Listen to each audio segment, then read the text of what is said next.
यदि पत्नी किसी अन्य पुरुष से पुत्र प्राप्त कर ले तो उस पर किसका अधिकार रहेगा? एक गांव था, उसमें एक गरीब आदमी रहता था। उसकी शादी हो गई, दोनों आराम से रहने लगे। कुछ दिनों बाद वह आदमी अपनी पत्नी से बोला, मैं अब बाहर व्यापार करने जा रहा हूँ, आज के ही दिन 1 वर्ष बाद लौट आऊंगा। ऐसा कहकर पति चला गया। पति वहां व्यापार में व्यस्त हो गया और पत्नी यहाँ अकेली थी। पत्नी रोज सुबह नहा धोकर पैदल ही सब्जी खरीदने चली जाती थी। उसी बाजार में एक धनवान पुरुष भी रोज कार से सब्जी खरीदने आता था। वह रोज इस महिला को आते हुए देखता था। एक दिन वह पुरुष उस महिला से बोला, आओ, मैं आपको घर तक छोड़ दूंगा। नहीं, मैं चली जाऊंगी। डरो मत, मेरा घर भी उसकी अगली गली में है, मैं आपको सकुशल पहुंचा दूंगा। अब वह स्त्री कार में बैठ गई। उस पुरुष ने शांति, विनम्रता और शालीनता के साथ उस स्त्री को उसके घर के सामने उतार कर चला गया। अब यह रोज का क्रम बन गया।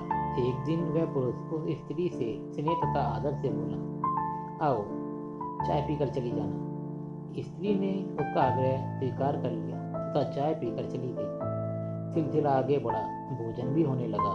उन दोनों के मध्य प्रेम उत्पन्न हो गया और परिणाम हुआ एक सुंदर पुत्र। अब वह स्त्री अपने पुत्र को उस पुरुष के घर ही रखती। वह नित्य एक बार जाकर उसे लाड प्यार से दूध पिलाकर लौट आती। 1 वर्ष पूरा हो गया।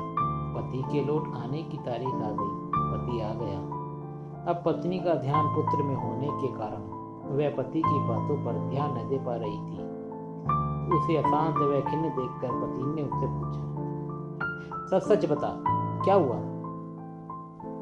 तब पत्नी ने सब बात कह दी और पुत्र की याद आना बताया। पति बोला, अपना पुत्र है, जा ले आ।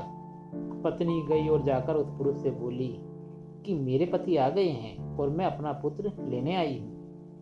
वह पुरुष बोला, पुत्र नहीं दूंगा, वह मेरा है।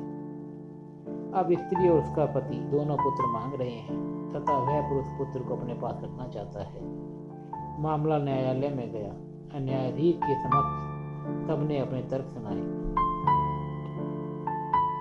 पति ने कहा, जब मेरी शादी हुई तो मेरे पास 5 एकड़ जमीन थी। मैं व्यापार करने प्रदेश गया तथा यह कहकर गया कि जब बोवनी का समय आएगा तब मैं आ जाऊंगा, परंतु यदि किसी कारण न आ पाऊं तो तू किसी से खेत बुआ लेना।